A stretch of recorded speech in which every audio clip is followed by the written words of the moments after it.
So it's Saturday afternoon. I've already been working on the van for a couple hours. I just got a message on my phone saying, hey, you got a package at your front door from Rock Auto. So I run around to the front of the house and there we go. A nice big heavy box. It's my new shocks, front and rear shocks. All great, Gabriel Pro Guard. And then I got two rotors. I just took this one out of the box. I just come white box. Two brand new of those. I only got one strut. It's Gabriel as well. I only got one. They're on clearance. I think it was $1.50, and it was the only one left available for my vehicle. I'm gonna put a request in to get another one, but yeah, it was on merchant clearance for $1.50, so I couldn't say no. Also, these were on merchant clearance. This is your rear drum brake cylinder. This was on merchant clearance for 74 cents. Unfortunately, I only selected quantity 1, I guess, and I'm gonna have to buy another one, probably locally at Napa or Parts King, because if I order one more at 74 cents, they'll charge me another $10 shipping and handling, and they're probably about $5 at Parts King. Also, a set of new hoses, brake lines. I figure if I'm gonna go through the effort, well, there's another one in there too. But anyway, I'm replacing everything as I go, and so more things I can throw on the van today. I already had the wheel opened up for the oil change earlier, which went really good. So I got everything set up here. Gonna be replacing the pads, the rotor. I have the wheel hub as well that I might as well replace as I'm in here. And these lines, they're not in bad shape, but like with the amount of rust and stuff, and I'm going through all the effort, I might as well just replace them. I would like to replace that line there, because as you can see, the corrosion and rust that's happening there. I just like the idea of nothing breaking while I'm out, especially out in the mountains. So I'll be putting that stuff in. So far this morning, I know it's really hard to see, but I got everything put back in. The airbox put back in, everything, radiator, the fan, finished the oil change. What else we got? Coolant's all topped up. New oil, transmission fluid is good.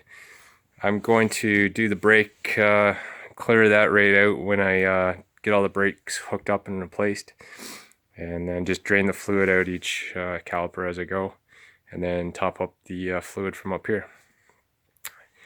Then there's, I'm not even sure what to call this. I fired up the van this morning as well, fired it up no problem. I honestly don't know what this is, but this plastic hose is very, very brittle, and it was like this when I got the van. There's another piece of that goes back here. I'm sure it's going to be important.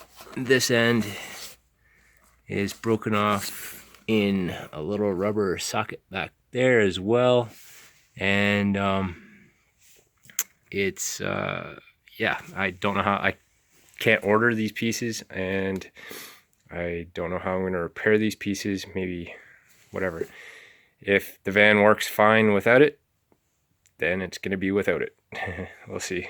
If anybody knows where to buy this material, or even what to call this, what this goes to, because it goes into the this is the blower motor for the heater, and then it goes into here where the blower motor goes through, and then to a canister here, and to, it's really hard to see right now, but it goes into this rubber line as well. So I'm not sure. Anyway, if you do know what it is, let me know. So I've already started working on the suspension, basically just on the front, the brakes and the suspension. Since I had the front tires off to do some of the stuff underneath, I might as well get that taken care of right now as well. So here are the old shocks. They, as you can see, just laying on the floor. The one on the left here, my lighting is a little bit off, pardon the shadows. This one's fully extended, and this one won't actually extend. So this one's doing its job, but there's a little bit of gurgling in there, and as you can see, it's been on there for quite some time. This metal is extremely soft and very, very thin. So much of it's deteriorated off. This one just doesn't actually expand anymore at all. When I was removing them, the bottom bolts, they actually sheared off, or one from each side sheared right off immediately, and then I was able to get the other ones to undo, but they're not in much better condition anyways. So I'm actually going to replace those. I asked some questions, and I'm going to replace them with 1/4 inch grade 8 bolts and nut, and just Loctite them, and that's sufficient. It won't have this little anti-slip collar here, but the grade 8 bolts are strong enough. Also, when I was removing them, this is the top end of the bolt from the top end of the shock, and as you can see, there's no threads left. I tried numerous chemicals on there to see if I could revive some threads, wire brush, wire wheel, everything, and not a chance. So what I ended up having to do is I just hit it, to bend it over just a little bit, got a cold chisel in there just to open up the space, and then enough to get a hacksaw in there to get about 3/4 of the way through the bolt, and then I just snapped it right off. So that was right here. That's right here on the end. You had your two washers with rubbers on them on there like so, and then this guy up here, pardon me, this was on here. Not that it matters right now. That was on there where it sandwiches the steel into here, and this guy was on here, and so I just broke that off, popped everything out, and it came out.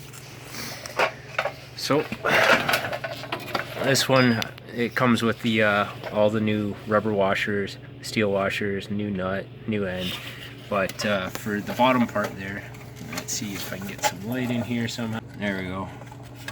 2 holes there. That's where those number 8 by 1/4 inch by 1 inch bolts are gonna go, and that just holds on to the bottom into those 2 holes there. It pulls it up into the bottom of the frame and holds it in. So I'm gonna do that. I got the brakes and everything stripped off. I'm gonna strip off these hubs as well and replace those. I've got them all lubed up overnight, and hopefully those break off. I actually had to go out and buy a set. Hey, oh, by the way, my kids, I took it into the house and they built my cart for me. I know I said the other day I didn't know when or how or I'd find time to build the cart. I do have a cart in a box that I need to build, but my 2 boys built the cart for me, which was really awesome. Thank you guys, it was great. So I didn't have any external Torx sets, so I had to go out to Canadian Tire here, buy a set, and that's to remove the what you call it, the wheel hub. So I need that 14 mil guy somewhere in here. This guy right here, that's all I needed. But anyway, spent $30 on a set, comes with a little mounting bracket. I get to remove those wheel bearings today, right away here. And hopefully those just pop off really nice and easy. There's 3 bolts on each one, and they are back here somewhere. Those guys.